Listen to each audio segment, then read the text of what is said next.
Bapak Ibu Saudara, siang hari ini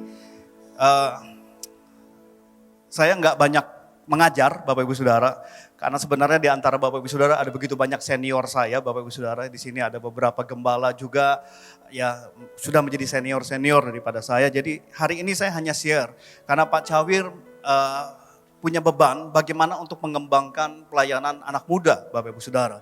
Jadi yang saya akan coba beritakan adalah apa yang mungkin saya alami beberapa tahun terakhir Bapak Ibu Saudara. Nah, saya boleh cerita sedikit. Bapak Ibu Saudara, saya menjadi youth pastor di Bandung di bawah pengembalaan gembala senior saya Bapak Pendeta David Cakra. Itu dari tahun 2004 Bapak Ibu Saudara. Tahun 2004 saya ditunjuk untuk menjadi ketua youth pelayanan anak muda. Nah, waktu itu dari kepengurusan sebelumnya, jumlah jemaat itu sekitar 150 Bapak Ibu Saudara. Nah, tetapi waktu diserahkan ke saya, karena mendadak Bapak Ibu Saudara, ya beberapa bulan kemudian dari 150 jumlahnya berkurang drastis sampai kami pernah ibadah itu cuma 15 orang Bapak Ibu Saudara. Jadi sisanya itu gak tahu kemana. Jadi 15 orang itu pernah kami ibadah 15 orang, saya masih ingat. 15 orang itu 3 pemain musik, 2 singer, 1 worship leader, 3 asyar Bapak Ibu Saudara. Jadi jemaatnya cuma 7 kurang lebih. Jadi kami ibadah cuma 7 orang. Dengan semua yang melayani kurang lebih 15 orang. Waktu itu saya berpikir apa yang saya mesti kerjakan di pelayanan anak muda. Bagaimana pelayanan anak muda bisa berkembang, bisa bertambah jumlahnya. Ya, jemaatnya. Akhirnya saya coba lihat gereja ini, gereja itu, saya mulai perhatikan, kayaknya harus ada acara. Lalu saya buat banyak acara Bapak Ibu Saudara. Setiap minggu ada acara. Setiap minggu kami buat acara untuk menjangkau anak-anak muda. Nah, kami berpikir dengan acara orang akan banyak datang. Kami buat Bapak Ibu Saudara ruang ibadah kurang lebih sebesar ini. Kami buat seperti hutan. Kami punya judul waktu itu karena waktu itu namanya adalah Grow Bapak Ibu Saudara, Grow in the Jungle. Jadi hutan semua. Ya pernah Bapak Ibu Saudara beberapa kali sampai bawa binatang masuk ke dalam gereja. Hanya untuk ada acara jungle nih, ada binatangnya. Kami coba berbagai macam acara, kami coba berbagai macam event. Kami pernah undang grup musik terkenal saat itu, ribuan orang yang datang. Tapi minggu depannya ketika ibadah, balik lagi jumlahnya nggak banyak. Kami ibadah waktu itu dari belasan, ya agak naik jadi puluhan, 50, 60, 70. Sampai 2008 kami nggak bisa menembus angka kurang lebih 90 Bapak Ibu Saudara. Kadang-kadang 100, tapi jarang sekali. Jadi hanya 80, 90, 80, 90 kurang lebih seperti itu. 2008 saya merasa sedikit putus asa. Jadi 10 tahun yang lalu jadi ya Bapak Ibu Saudara. Saya berasa kayaknya bukan zaman saya lagi untuk memimpin anak-anak muda. Kayaknya saya harus mundur.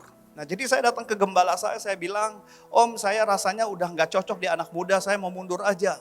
Nah, sebelum waktu itu gembala saya berkata, enggak, kamu aja jalanin terus. Udah, jalan aja dulu.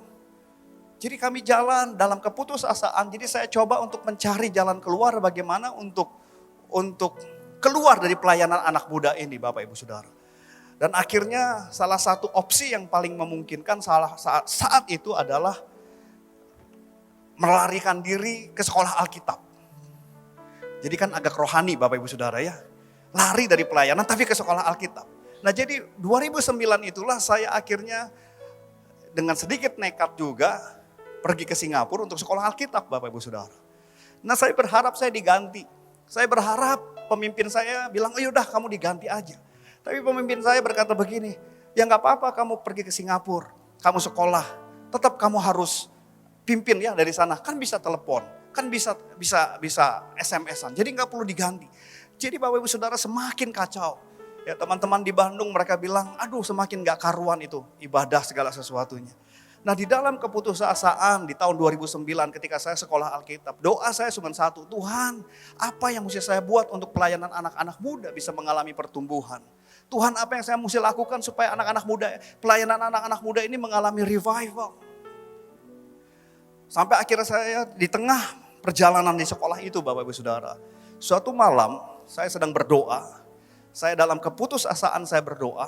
Di dalam gak tahu lagi saya mesti buat apa untuk pelayanan anak muda itu. Saya berdoa. Dan waktu saya berdoa saya merasakan suatu malam hadirat Tuhan kuat turun di dalam ruangan saya berdoa. Dan waktu hadirat Tuhan turun saya menangis di situ Bapak Ibu Saudara. Saya berlutut dan saya merasakan pada malam hari itu pribadi Tuhan itu sendiri ada di kamar itu. Saya seperti mimpi atau nggak mimpi tapi perjumpaan dengan Tuhan malam hari itu membuka mata saya. Perjumpaan dengan Tuhan malam hari itu membuat sesuatu semangat di dalam diri saya. Ada mimpi baru tentang pelayanan anak muda. Pribadi itu berkata bahwa aku telah memilih kamu sebelum kamu diciptakan, sebelum kamu dilahirkan untuk membangun, untuk meruntuhkan bangsa-bangsa. Jadi Bapak Ibu Saudara ada beberapa pernyataan yang akhirnya saya catat dan itulah yang saya bawa pulang. Ketika saya selesai sekolah Alkitab SOT di Singapura, Bapak Ibu Saudara 2009, saya pulang ke Bandung dan saya coba buat sedikit perubahan. Saya coba bawa apa yang saya dapatkan pada perjumpaan di dalam doa ketemu dengan Tuhan itu. Nah waktu saya pulang ke Bandung, akhirnya kami coba buat beberapa perubahan. 2009 Bapak Ibu Saudara jumlah kami hanya 90 orang, 80 orang. Dan sudah dari 2004 itu seperti itu. Tapi waktu kami buat sedikit ada beberapa perubahan 2010. Akhirnya kami bertumbuh jadi 250 orang. 2011 kami bertumbuh jadi kurang lebih 400 orang. 2012 kami bertumbuh jadi 600 orang. Dan akhirnya sampai 2016 yang lalu kami pernah hitung jumlah ibadah anak-anak muda di tempat kami sudah mencapai rata-rata 1.100 orang Bapak Ibu Saudara. 1.200 orang. Jadi kurang lebih beberapa tahun itu terjadi pertumbuhan. Apa yang perlu kita lakukan? Nah Bapak Ibu Saudara izinkan saya share dengan singkat. Yang kami lakukan untuk membangun generasi ini adalah dengan 3C Bapak Ibu Saudara.